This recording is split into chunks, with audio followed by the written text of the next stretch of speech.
Welcome to my channel Indira వంటలు and vlogs. ఈరోజు chicken లివర్తో చేసిన కర్రీ. ఒక 2 ఉల్లిగడ్డలు సన్నగా కోసుకొని స్టవ్ వెలిగించి ఒక బాండి పెట్టేసి అందులో వేపుకోవాలి. అల్లం వెల్లిపాయ వేసి వేపుకోవాలి. చికెన్ లివర్ తీసుకొని అందులో 2-3 స్పూన్ల కారము, పసుపు, ధనియాల పొడి, అల్లం వేసి బాగా కలుపుకోవాలి.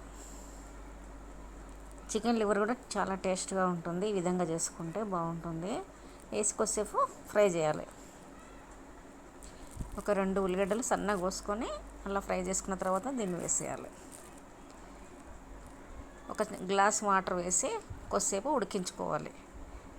ఇందులో ఎండు కొబ్బరిని ఒక 2 స్పూన్లు, దాంట్లోనే లవంగాలు, యాలకులు ఒక 2 యాలకులు, 2 లవంగాలు, దాల్చిన చెక్క వేసి గ్రైండ్ చేసి ఇందులో వేసేయాలి. చాలా తొందరగా అయిపోతుంది. ఇది చాలా టేస్టీగా కూడా ఉంటుంది.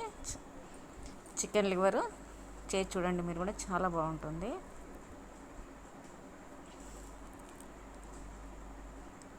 ఒక 5-10 నిమిషాలు ఉడికించుకుంటే ఉడికిపోతుంది. ఈ విధంగా షోర్వలాక్ అవుతుంది. ఇలా షోర్వలాక్ ఉంటేనే చపాతీలకు కానీ, జొన్న రొట్టెలకు కానీ, అన్నంలకు కూడా చాలా బాగుంటుంది. అయిపోయింది, ఇంకా ఉడికిపోయింది. ఒక ప్లేట్లోకి తీసుకొని సర్వ్ చేసుకోవడమే.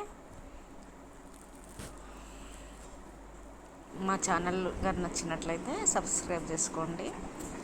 Thanks for watching. చాలా టేస్టీగా ఉంటుంది. మీరు కూడా చేసి చూడండి.